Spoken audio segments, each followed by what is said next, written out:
Hello everybody, this is Adam with The Weekend Hiker. I'm out here at the Buck Creek Trail. In another month or two it's going to get really hot and humid out here in the southeast of the United States. So I figured it'd be a good time as any to start talking about how to stay cool in the hot and humidity.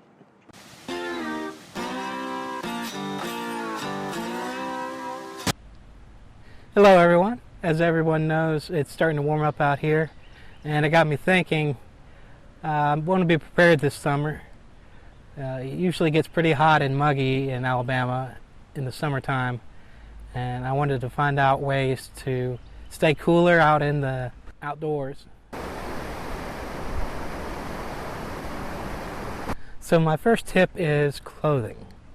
Clothing is very important because if you wear the wrong thing when it's humid outside, you'll be in a world of hurt.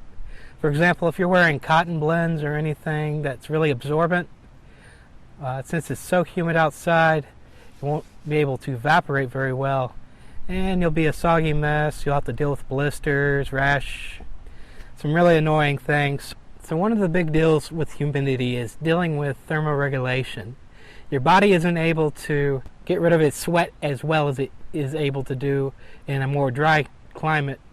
So your sweat basically stays on you, and then you have all that humidity building up on you, and your body can't cool down, so therefore it's having to work twice as hard. So it's very important to have any clothing that's moisture wicking, so it can help remove any of that excess sweat from your body and helps reduce the amount of rash and or blister that you may experience. You want to go with light colors, stay away from any dark colors. They tend to absorb heat rather than radiate it back out. Another part of clothing is your hat. It's very important that you pick a hat that is lightweight, that is also ventilated, and one that will be able to keep the sun off your head and kind of reduce the amount of sunburn you get on your face. Generally, if you're going to be more out in the direct sun, you want a nice wide-brimmed hat. And then if you're out under the canopies of the forest, you probably get away with a ball cap. My second point is that you need to drink plenty of water.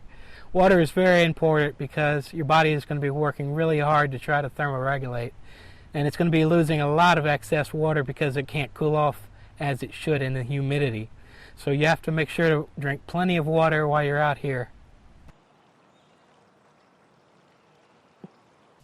So remember, after being indoors for a long winter and you're coming back out to hike in the hot humidity, hot sun and everything, it's going to take a little bit of time. So don't rush into it and try to kill yourself on your first big hike. Make sure to slow your pace. As soon as you start to sweat or start getting a little tired, find a little bit of shade, cool off, drink some water. You'll feel a lot better. Conditioning is key, so take your time. It's not a race. You want to be out here to enjoy the outdoors. You don't want to kill yourself doing it. So it will all come in time.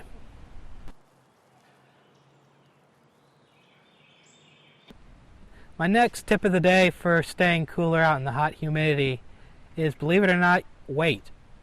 And I'm not talking about just weight on anything. I'm talking about weight in your pack. When you're carrying a heavy pack, it causes you to work a lot harder, making you sweat more.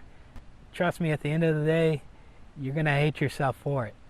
So the idea is to try to shave pounds and ounces any way you can, so your body's not having to work as hard, because thermoregulating in the humidity is hard enough on your body. So why add the extra weight when you don't need to? Ask yourself many questions like, do I use this on a regular basis? Is this something that I have to have? Can I find a lighter version of it? And if you do a little homework and research, you may surprise yourself and find out you can shave many, many pounds out of your back.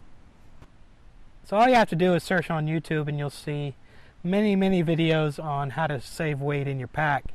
I suggest you do your homework and watch those videos because they will save your back and your sanity at the end of the day when you're pretty worn out from a nice hike in the humidity. So if you're able to reduce your pack weight and get it down to a nice light weight, you can think about your boots. Do you really need heavy boots? Because if you don't have a heavy pack on, you're less likely to sprain an ankle, and you don't really need them. So you can think about wearing a trail runner or running shoe or walking shoe. They're a lot lighter, they cause your feet to sweat less, and it's just a better option. So this has been just a few of my tips and tricks on how to stay cooler out in the humidity, out in the hot summer days in the southeastern United States. I'm sure there are plenty others. I just wanted to hit on some of the highlights that will make your summer hiking trips a little better. If you have any suggestions or comments, please leave those down below on different ways to stay cooler in the humidity. Also, if you would hit that subscribe button, it would help me out a lot so you can see future content coming soon. Also, if you would please give this video a thumbs up, it would help me out a lot. So I'd like to thank you for watching my video today. Take care and God bless. And this is Adam with The Weekend Hiker saying, keep on hiking.